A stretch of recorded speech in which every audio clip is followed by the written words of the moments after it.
దగ్గర దగ్గర 1980 సంవత్సరాల క్రితం స్వయాన యేసు ప్రభు వారి శిష్యుడైన తోమా గారు మన భారతదేశానికి కేరళ ప్రాంతానికి వచ్చాడు. పడవేసుకొని వచ్చాడండి.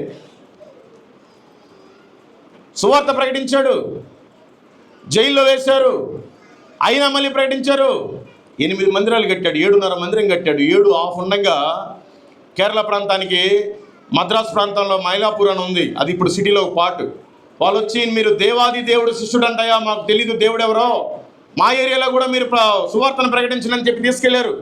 యేసు ప్రభు వారి శిష్యులకి, యేసు ప్రభు వారికి ఏ అలవాటు అయితే ఉండేదో శిష్యులు కూడా అదే అలవాటు ఉండేది.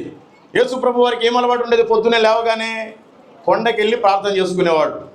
తోమా గారు కూడా లేవంగానే వెళ్ళి ఒక కొండ ప్రాంతంలో ప్రార్థన చేసుకుంటా ఉన్నాడు. తమిళ బ్రాహ్మణ్ వచ్చి బల్లెంతో పొడి చంపేశాడు.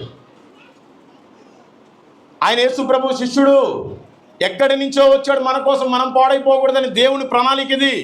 ఆయన ద్వారానే ఈ రోజున నువ్వు నేను యేసు ప్రభు దేవుడు అని తెలుసుకున్నావు. లేకపోతే మన దేశంలో అసలు సువార్త లేదు. AD 52లో మందిరం కట్టబడింది. ఆయన 14 సంవత్సరాలు సేవ చేశాడు మన భారతదేశంలో. తర్వాత చనిపోయాడు, ప్రభు కోసం చనిపోయాడు. అక్కడి నుంచి ఒరిస్సా ప్రాంతం వెళ్తే ఆస్ట్రేలియా నుంచి గ్రామ్స్టైన్ అనే అతన్ని పంపించాడు. ఒక ఆడపిల్ల, 2 మగపిల్లలు. ఆయన డాక్టరు.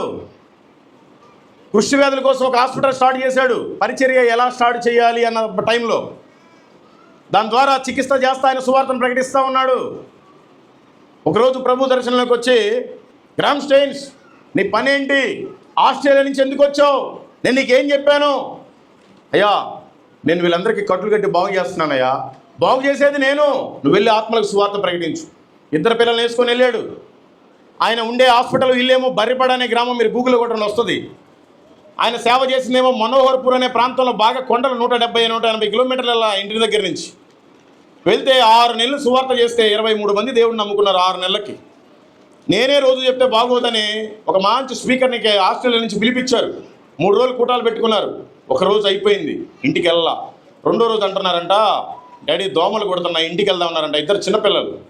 నాన్న మనల్ని నమ్ముకొని చుట్టుపక్కల పల్లెటూరులలో వాళ్ళంతా వచ్చారు, మనం ఇంటికి వెళ్ళి ఏసీలో సుఖంగా పడుకుంటే అవ్వదు, అందుకని వాళ్ళ ఒక్కరోజు గోపిక పట్టండి, రేపు వెళ్దాం, మీరు హాయిగా పడుకోండి కారులో, నేను ఇసురుతానని పిల్లలిద్దరిని పడుకోబెట్టుకొని ఇసురుతూ ఎనుకొని నిద్రలోకి పోయాడు.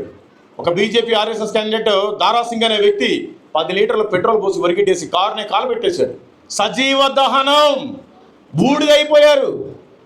ఎక్కడి నుంచో వచ్చి ఆస్ట్రేలియా నుంచి మనం బాగుపడటానికి, ప్రభువుని మనం తెలుసుకోవడానికి మన దేశానికి వస్తే మన వాళ్ళు కాలు చంపేశారు. మరి మనం ఇక్కడే పుట్టి పెరిగి మన దేశాన్ని మనం ఎందుకు రక్షించుకోలేకపోతున్నాం?